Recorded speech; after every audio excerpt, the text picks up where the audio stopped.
Witam, i dzisiaj sobie zrobimy szybkie ciasto z owocami. Co będzie potrzebne?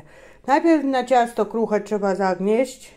Już wam mówię, jakie składniki. Ciasto kruche trzeba zagnieść. Jakie składniki? 3 szklanki mąki pszennej, 2 łyżeczki proszku do pieczenia, pół kostki margaryny, cukier wanilinowy lub jakiś ekstrakt, pół szklanki cukru, 5 łyżek mleka maślanki lub śmietany, 1 jajko i pół soku z cytryny. Zagniatam ciasto, przesypię sobie w coś większego. Widzimy się po zagniecieniu ciasta.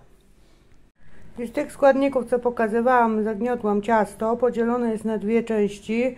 Jedną część wykładam zaraz do blaszki i sobie podpiekę jakieś 10 minut w 200 stopniach, żeby potem mi się zakalec nie zrobił, jak będę wykładać owoce. A drugą część na razie dam do lodówki. Potem sobie rozwałkujemy i przykryjemy owoce, które będą wyłożone na tej pierwszej części. Będę dzisiaj się posiłkować po części owocami mrożonymi, bo mam trochę tego. No i na koniec pewnie cukrem pudrem się oprószy i będzie takie szybkie ciasto do kawki, do herbatki. Więc tak, ciasto się podpiekło, wygląda tak, będzie tak, łączone. Dam 2 jabłka w takie o kawałeczki i śliwki mrożone, żeby nie puściły soku, bo w oryginalnym przepisie jest ze śliwkami świeżymi. Żeby tak nie puściły soku, to albo 2 łyżki mąki ziemniaczanej, albo 1 kisiel.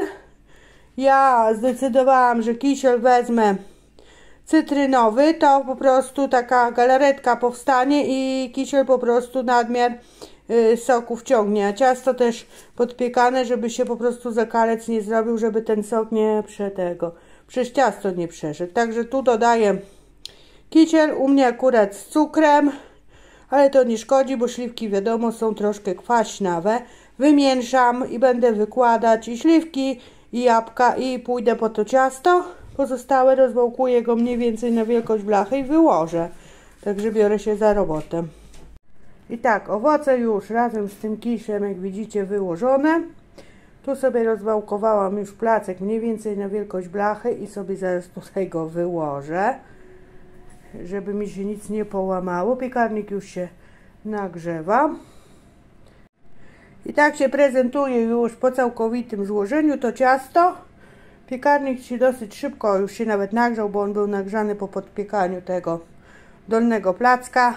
I dam w 200 stopniach 35 minut, bo wedle przepisu bez podpiekania to jest w 180 stopniach 45 minut. A jeżeli ja podpiekałam ten placek, to myślę, że 35 minut spokojnie wystarczy. Potem jeszcze cukrem pudrem opruszyć i gotowe. Ciasto się upiekło, piekło się, jak mówiłam, 35 minut w 200 stopniach. Już sobie posypałam jeszcze ze ciepła cukrem pudrem. No i niech sobie stoi i stygnie. I wieczorem pewnie pokażę wam, jak w przekroju wygląda. Będzie do wieczornej, popołudniowej herbatki. A tak się właśnie prezentuje mój placek po zdjęciu boków. Takie, jak ja to mówię, babcine, można powiedzieć, ciasto z owocami. No trzeba wykorzystywać te mrożone, bo mam ich trochę. I teraz czekam, aż całkowicie ostygnie i po obiadku będzie fajny deserek. No i zobaczcie, mam ukrojony kawałek ciasta. Tak się prezentują te jabłuszka i śliwki w środku. O, z tej strony posypane cukrem pudrem. Tutaj sobie stoi pozostała część. No i zaraz spróbuję. Kawałeczek, jak się do tego dobrać, ugryzę. Zaraz, chwila, moment. O. Chwila, moment. Pyszna. Już widzę, że pyszna. Jak zwykle. Z pełnym dziobem. Fajne. Fajny kwas już te śliwki dają. Także spód też ładnie się upiekł, mimo że był podpiekany. Zobaczcie. Nic się tutaj nie spaliło, jakby co, to pokażę. I nie wsiąkł mi ten sok przede wszystkim z owoców w ciasto. Także widzicie, tak to wygląda. Zabieram się za jedzonko. A z wami się żegnam. Pa!